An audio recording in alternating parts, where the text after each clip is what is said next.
We are Ole Miss Rebels. As Mississippi's flagship university, we dig deeper, see farther, work harder. We pioneered human organ transplants. We helped prove Einstein's theory of gravitational waves. We are conducting life-changing research that solves the problems of today.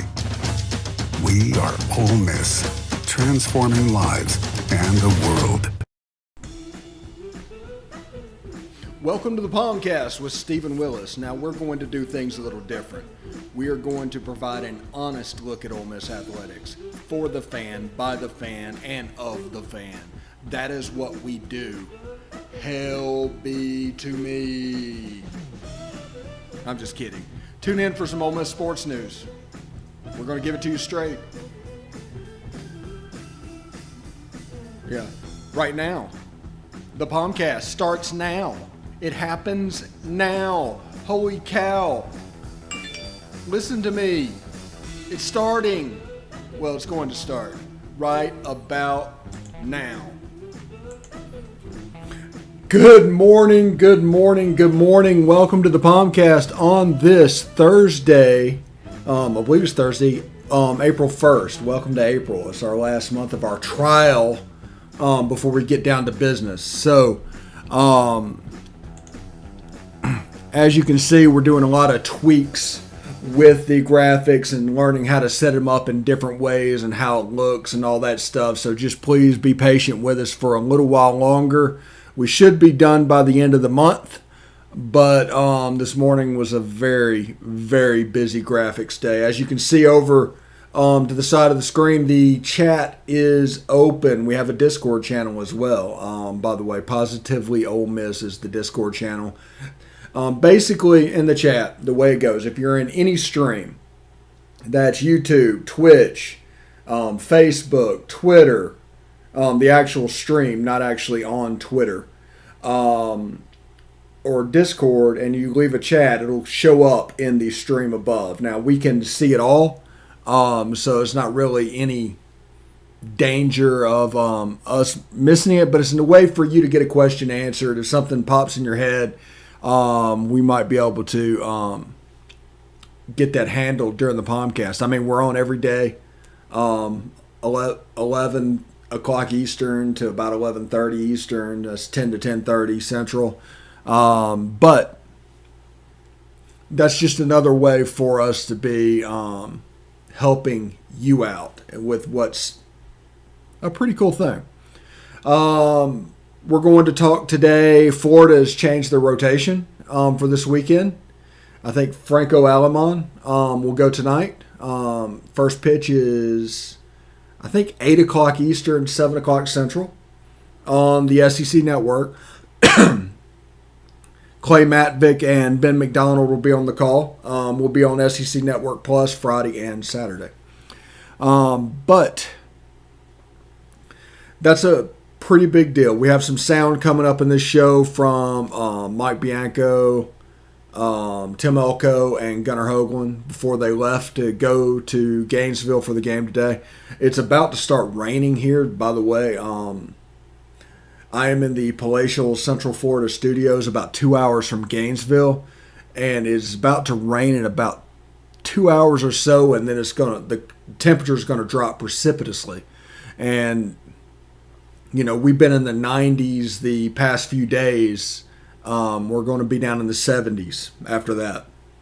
So it could be a kind of a chilly game. So if you're going to Gainesville, I hope you brought a jacket because it could get very chilly.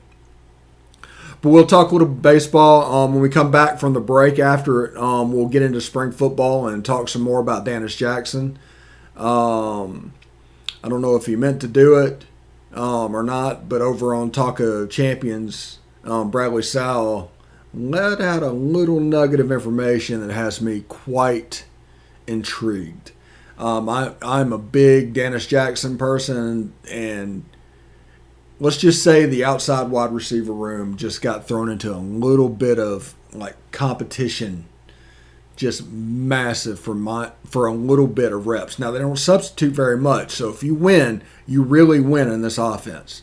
So that will be interesting to see. But first, we will talk about Ole Miss and Florida. Ole Miss going down to Gainesville tonight. First pitch, 8 o'clock, 7 o'clock Central in the new stadium. That's Florida Ballpark at Alfred McKeithen Field. That's a 7,000-seater. Franco Alemán will be on the hill tonight for the Gators. He's 0-1, 4.58 ERA, 28 Ks, and 8 walks. Basically, they brought in new people for their Friday and their Sunday starters, and they put their best pitcher on Friday going against Doug. Christian Scott actually looked fairly decent last week. He's even though he's 0-1, he's got a 1.35 ERA, 18 Ks and 3 walks this season. But he'll be going against Doug Casey tomorrow. Dimensions of the field is 400 dead center, 330s down the line. I mean, it should be neat. I'm looking forward to seeing the new ballpark on television. Florida's needed one for quite some time. They needed a place to play that matched the level that they play at. Now they're at 16-8, and they just got swept after sweeping Texas A&M the week before. So they're 3-3 in the SEC, and they're going to come with a little chip on their shoulders. But the goal for this series for Ole Miss should be to get 2 out of 3. No worse than 1 out of 2 or 1 out of 3. That should be the goal. But Mike Bianco and the boys had a media availability yesterday, and this is what he had to say. I usually don't take that opportunity, except for maybe pitchers, and Doug and Gunnar both pitched against Florida as freshmen. Now, again, to your point, this first time, they've pitched in Florida at Gainesville, but they pitched against them here as freshmen. And, I worry more about the pitchers, I think, just because, sometimes, the adrenaline can help you and sometimes the adrenaline can hurt you. As far as the position players, I think you take it, guy by guy. Tim's, played against them for quite some time. Bench was on that team. I don't think he played. I think he was still hurt at the time in 19 when we played him. So, but again, I guess it's not a secret, to just be who you are and continue to play the game the way you play. I don't know if there's just a right answer. It's really broad, and I think I would lean more to depending on where you think your team is, mentally and so on. I mean, I know we don't look at them any differently. That if they would have won 3 or lost 3, we know who they are. We know the history of their program. We know the players on their roster, and they've won a lot of games over the last several years, and so I don't know what Coach O'Sullivan, that's really up to him. As far as me, that my answer would be just depends on where my team is at that point. If I can notice that they need a kick in the rear, then I kick them in the rear. If I think they need a pat on the back, you pat them on the back. And but I think we all realize as coaches in this league, it's a very unforgiving league, and that's what makes it great. I think if you polled all 14 coaches and asked why is the SEC the #1 baseball conference outside the league, you may get a lot of answers like they got the best teams, they got the best facilities, they go to Omaha the most national championships, and whatever yardstick you want to measure it by. But I think inside the league we realize that 1 through 14 were the best, and not on a given day do we have the best team, but man, it doesn't matter who you're playing in our league. If you don't play well, you lose, and that's evident every week. And so, sometimes, sweeps happen on both sides, right? Sometimes, you're on the good side of it. Sometimes you're on the bad side of it. And all you can do is put the blinders on and try to play as best you can. Oh, it's felt awesome. I've been here for a couple years, and, I really love this school, and I'm really happy to be helping us win some games. And, it's really fun to have other guys around me that are hitting just as well, Kevin Graham and Peyton and all these other guys that, even if I can't do it, they're going to pick me up. 1 through 9, I think we're the most dangerous lineup in the league. I just think a lot of things. I think the big thing was just, improving my whole arsenal and being able to throw any pitch and any count, fastball, slider, changeup, and just commanding those pitches and just trusting my stuff. Yeah. Well, I think the message is the same wherever we go, because they're all tough to play at. I'm not trying to take anything about University of Florida. And I think we're all looking forward to, seeing the new stadium. We've seen it on television. And, I know they've worked really hard on it. And certainly a program that deserves, a stadium like that with all their success. But, what we talk about a lot of times is, and I know it's boring coaches speak, but it's the best answer I have is, to put the blinders on and just play the game. Don't get caught up in all the other stuff. That's for you guys to write about.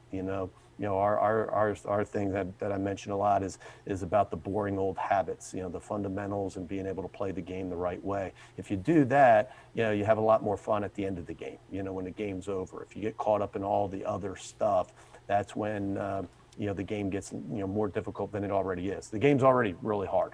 To make it, to start to worry about things that, don't matter and you don't control, I think is really, a recipe for disaster.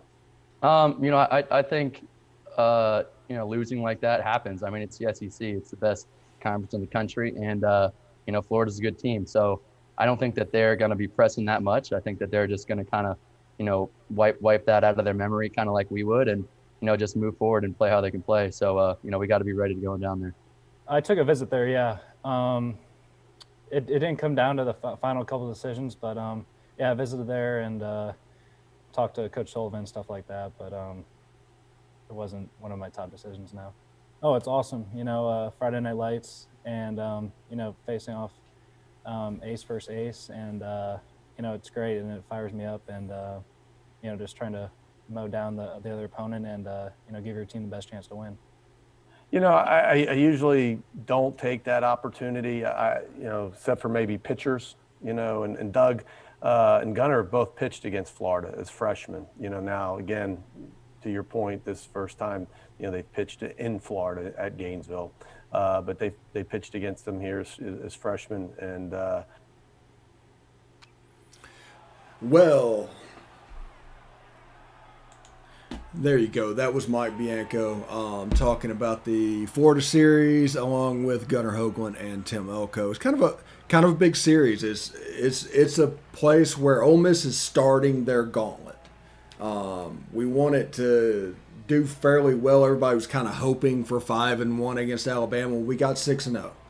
Now everybody's bracing for what's to come. We have this week Florida, next week Arkansas, the week after that Mississippi State. So the next 9 games are going to be very huge for this team.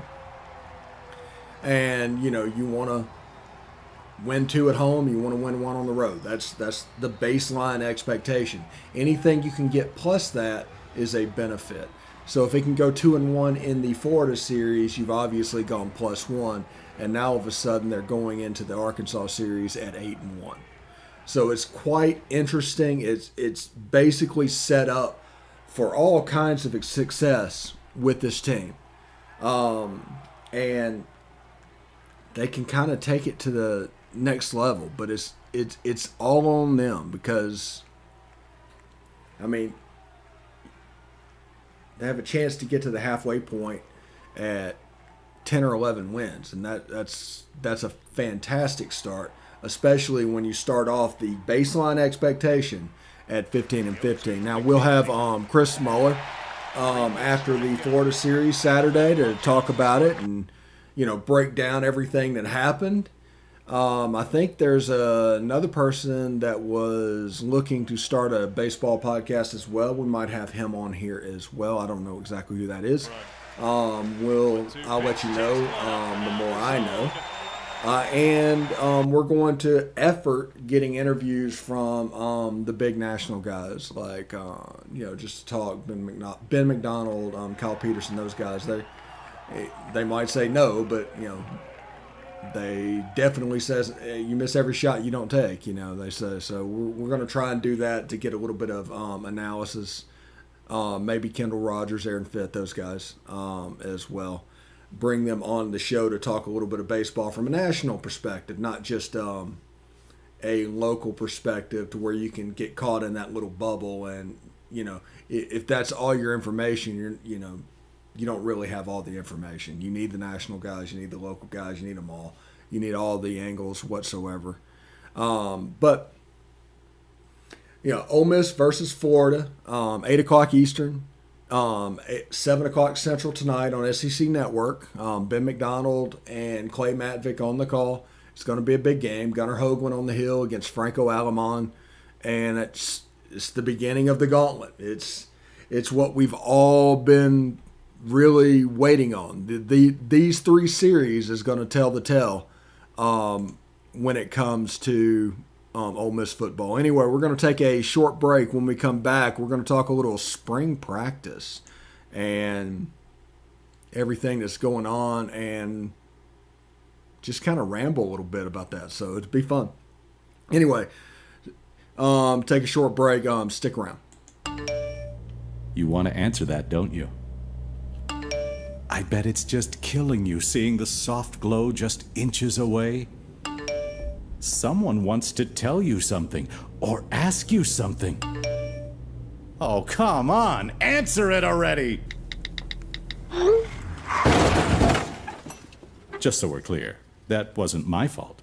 Next time, ignore your inner voice. Don't text and drive. A message from Florida's trusted choice independent insurance agents. Hey, this is Stephen Willis. I just want you to stick around a little longer. We're going to get back to the podcast right after these messages. Tonight, nearly 40,000 veterans across the country are homeless. These men and women have pledged to serve our nation, and now we must serve them. Landlords across the country have helped make significant progress in reducing veteran homelessness by making housing available, but there is more that we can do to bring our veterans home. Visit www.va.gov/homeless to see how you can get involved. And if you are a veteran and you are experiencing homelessness, please call 877-4AID-VET. Thank you. All right, welcome back to the POMcast. I am your host, Stephen Willis. Of course, in the first segment, we went over the Ole Miss Florida series. First pitch tonight, kind of the beginning of the gauntlet for the Ole Miss baseball team. Worth keeping an eye on. They can get 2. It's sitting mighty pretty going forward. You have Arkansas coming in next week, and then you go on the road to Duty Noble the week after that to play Mississippi State. So that should be a lot of fun. But we're going to change gears in a little bit. But first, I want to let you know that if you are looking for additional Ole Miss information and you want to learn about what's going on, going over to therebelwalk.com, Evelyn and her team do a fantastic job of covering Ole Miss, providing a subscriber level product for a completely free product. I mean, it's a great value. It's amazing. You'll see the instant reaction. Some of the personalities are on here. Well, they're writing over there. So if you enjoy the Chris Muller instant reaction that we did the other day, well, he's over there right now writing. So it's kind of a cool thing. So go over to therebelwalk.com and you can thank me later. All right. Also, just to let you know, we are talking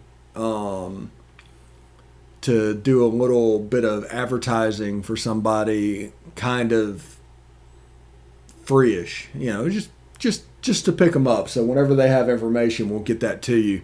But it's basically all about how you can contribute and the benefits you can get by contributing to Ole Miss. So we're working on that. It isn't quite final, but look for that in coming days. Also in coming days, look for us to start having some guests on here.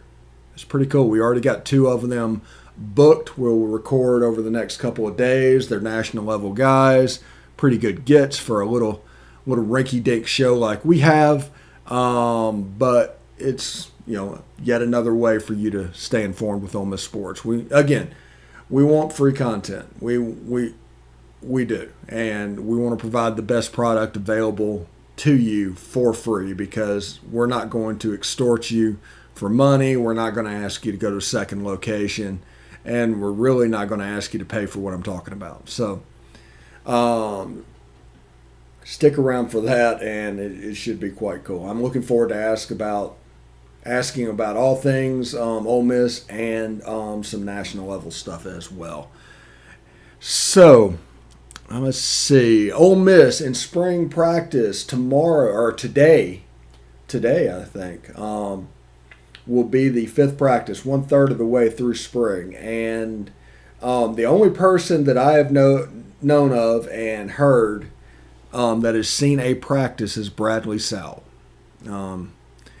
He's over on the Talk of Champions podcast. They've been doing a lot of spring football because, I mean, heck, he's the only person with the eyes. He's the only person that's seen it. He has valuable information. Well, he put out a nugget of information this morning that was rather interesting. Dennis Jackson has been moved from the slot to an outside receiver. And this whole situation, everything's going on. For years, ever since he left Summerall High School, he has vibed to where he looked like Mike Wallace. That's the comparison. That's the comp. Mike Wallace. And now you're going to line him up in double move land and let him use his crazy speed running the ball. He's already returning kickoffs. You saw that in the Outback Bowl last year.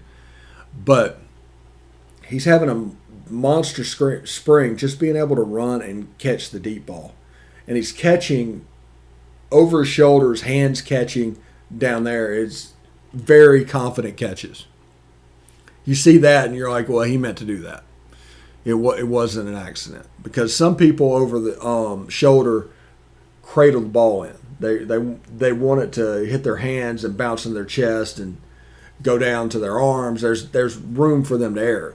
But he was catching the ball with his hands. It was a very confident catch, and it was very good to see, especially when he struggled a little bit last year with his hands.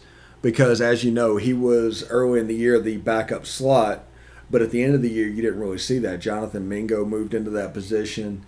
Then Jaden Jackson played that position in the bowl game. So everybody's like, what happened to Dennis Jackson? Because he was one of my favorite players in the 2019 class, the famous Mississippi Made class. And he looks like a slot. He should be able to function as a slot. But that's not really the makeup that he was working with, unfortunately. So they moved him outside to where he can just do double moves and go and use his speed. And I think you will see a dividend paid fairly early, either against Louisville or definitely the next week against Austin Peay. He has superb speed. He's probably one of the 2 or 3 fastest players on the team. And the outside position is just what he needs at the moment. Now, the problem with the outside position, if you've listened to podcasts, if you're a longtime listener, or watch the video cast, whatever you do, the outside position, they're asked to block, and like no nonsense block. Because this is what we are. We are a running team. Now, it's not going to get any of the headlines. It's not going to do it. It's about physicality. It's a running team. But we are a shot team as well. So if it's a way to punish people that move people down in the box because they're worried about what's going to happen on the outside. Now, if you can add that shot play and everything, and we have an accurate quarterback, and you call your offense basically based on what you are wanting to be successful at. Our offense last year in some games were 70% run. I mean, that's a crazy number. Matt Corral might have thrown for 300 yards that day, but it was 70% run. And in the backfield between Snoop and Jarian and Henry Parrish, and in the bowl game, Kentrell Bullock, I mean, there's a nice little rotation developing of different style backs in there. But that fear on the outside is what keeps the safeties from crowding the box. There's a way you can actually punish them for going to 8 in the box. That's the plan. And that's what they're building on the outside. Remember, the offense itself in the passing game goes through the tight end and the slot receiver. Those are the two mains. The outside guys are double move, deep shots, blocking. It's a unique offense. People won't say it's unique, but it's fairly unique. Now, the biggest thing that we need to take from this, after I've talked about Dennis Jackson moving outside, is there's only so many reps. And since we go so fast, you don't substitute very often. That's worth keeping in mind. This offense, more than most offenses there, punishes you for getting second team, because a starter could be on the field for a series. So it cuts down on playing time. So it increases competition during the practices, because you want to be wide receiver 1. You want to be wide receiver 2. If you're below that, all of a sudden there's a little bit of watching taking place. So the reason I say that is it's time for Jonathan Mingo to step up.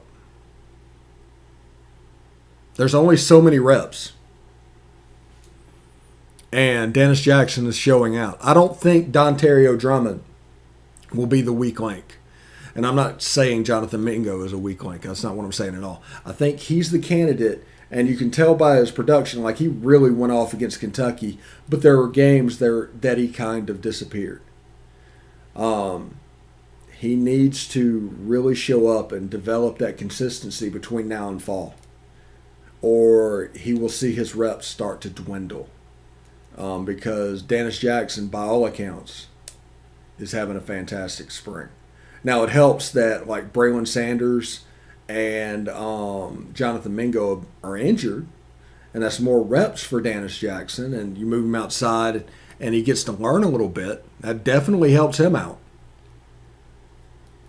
But there's some players coming back. And then this fall, whenever Braylon Brown gets here, he's, like I told you, he's a 5-star level talent. He's a great player. He is a wide receiver in the mold of Laquan Treadwell-ish. And just keep an eye on that. He's going to get here in the fall. J.J. Henry is going to get here in the fall. That's going to control the slot receiver. He might play outside some as well. Brandon Buckhalter is playing outside at the moment. So we have more bodies than we used to have. We substitute the same amount of time. We're not running wide receivers on and off in between plays, because if you substitute, they get to substitute, and that eliminates your tempo advantage. So that's the reason they are doing that. So look for the offense to, again, go lightning quick like it always does. But I think there's a role for Dennis Jackson as a burner on the outside. And the other side might turn into the Jonathan Mingo, Dontario Drummond side, and the Braylon Brown side. And that's kind of what I'm looking forward to as the spring progresses. Now, Saturday we'll know a little bit more. We'll be able to lay eyes on them. And we'll have, hopefully, an instant reaction following the practice of what we saw. And that way we can move forward with a mindset. But I'm looking forward to seeing Dennis Jackson moving forward. Anyway, that is the show for today. I'll give you a couple minutes back, about a minute back. Thank you very much for joining us. Tune in tomorrow. And we'll have some reaction from Game 1 of the Ole Miss Florida series. And hopefully some sound from practice today, from football practice as well. So Friday should be a jam-packed show. So I'm Stephen Willis. This has been the POMcast. Thank you very much for watching. We'll see you tomorrow. Hotty toddy.